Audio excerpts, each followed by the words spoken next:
নমস্কার সবাইকে। আজকে আমি আবার একটা ছোট গল্প নিয়ে আপনাদের সামনে। যেহেতু আমার এই চ্যানেলটি এডুকেশন চ্যানেল, তো আমি শিক্ষার সাথে সাথে মাঝে মধ্যে একটু হাসির গল্প দিয়ে থাকি।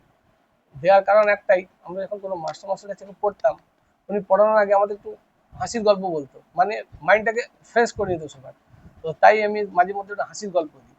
তো আজকে যে গল্পটা বলবো, সেটা আমাদের প্রত্যেকের লাইফে দেখবেন, প্রত্যেকের লাইফে, প্রত্যেকের না, আমার লাইফও সুখ দুঃখ থাকবেই, আপনার রাগ অভিমান থাকবেই, তারপরে আপনার ভুল ঠিক থাকবে, তারপরে পাস ফেল থাকবে। তো থাকবে না দুটো জিনিস, সেটা হচ্ছে স্বাদ আর বিবাদ। এই দুটো জিনিস আপনি আমার যদি লাইফ থেকে সরিয়ে রাখতে পারেন, তাহলে আপনি চিন্তামুক্ত জীবন পাবেন। যেমন হচ্ছে স্বাদ। স্বাদ কেন আমি সরিয়ে রাখতে বলি, ধরুন বাড়িতে কিছু রান্না হয়েছে, যাই হোক, আপনি খেয়ে নেন, কোনো কিছু বাছবিচার না করে, তাহলে পরিবারে অশান্তি হবে না। আপনার শরীরের কোনো মানে ভেতরের অশান্তি করবে না। আপনি যদি স্বাদ বলেন না, এই তরকারি এটা কি কম হয়ে গেছে, ওইটাই ওই কম হয়ে গেছে, এটা কম হয়ে গেছে, তাহলে কিন্তু আপনার খাওয়াটা মানে পরিপূর্ণ হবে না। তার জন্য আমি কি বলি, সবার আগে স্বাদ মানে জিভের পরিবর্তনটা আপনাকে করতে হবে। তারপরে হচ্ছে বিবাদ। সব থেকে যেটা বড় জিনিস, সেটা বিবাদ।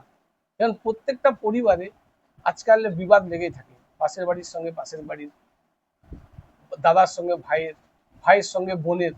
এতে কি হয়, মানে দূরত্ব অনেক বেড়ে যায়।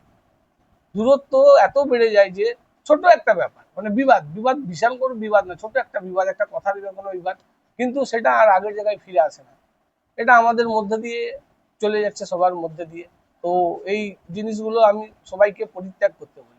সর্বশেষে বলি, যদি ভালো থাকতে চান, তাহলে আপনাকে আপনার শরীরের যেমন কিছু কিছু জিনিস আপনাকে বাদ দিতে হয়, সেরকম আপনার সম্পর্কের মধ্যে কিছু কিছু জিনিস আপনাকে বাদ দিতে হবে। ধরুন আপনি একজনকে সম্মান করেন, সে আপনাকে সেভাবে সম্মান করেন, তার কাছে যাওয়ার দরকার নেই, তার কাছে যাওয়ার দরকার নেই।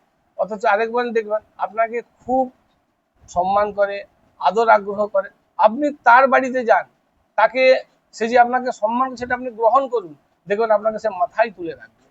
এগুলো প্রত্যেকের করার দরকার আছে। নাহলে কিন্তু আস্তে আস্তে যা দিন আসছে, মানুষের সঙ্গে মানুষের দূরত্ব বেড়ে যাবে, একদম দূরত্ব বেড়ে যাবে। বর্তমান যুগে দেখবেন তো, সে আগের একটা, যেমন এক ছাদের তলায় সবাই বসে বসে খাওয়া দাওয়া, ওইসব আর ওখানে হচ্ছে না। কোনো একটা, আগে বাড়িতে কোনো ছোট একটা অনুষ্ঠান হলে পাশাপাশি দিদি বাড়ি, পিসি বাড়ি, কাকা বাড়ি থাকলে সবাইকে ডাকা হতো, সবাই আসতো। কিন্তু এখন ডাকলেও আসে না, ডাকলেও আসে, তার সঙ্গে আমার সম্পর্ক খারাপ নেই, তাও সে কিন্তু আসে না। কোন জায়গায় প্রবলেম, সেটা যার মধ্যে আছে, যে আছেন সে বোঝে, আর আমার মধ্যে আছে আমি বুঝি। তো ভাই, আমি চাই সম্পর্কটা যেন সবার সঙ্গেই থাকে।